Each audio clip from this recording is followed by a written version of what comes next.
Hello viewers, in this video we will see shocking science behind sneezing. Have you ever wondered why people often say, "bless you," when you sneeze?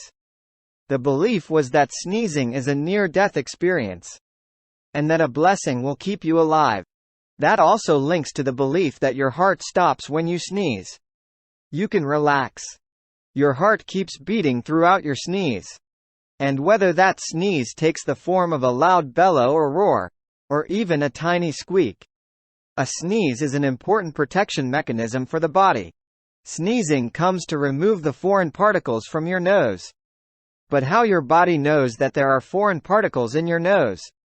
First, a sneeze starts in your nerves.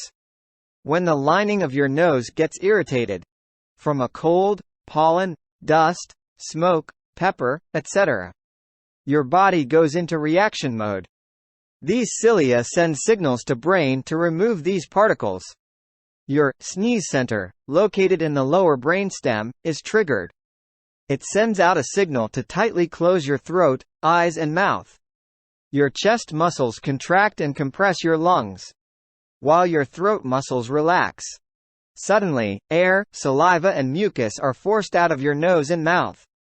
Achoo! Voila! A sneeze! Hope you will like this video.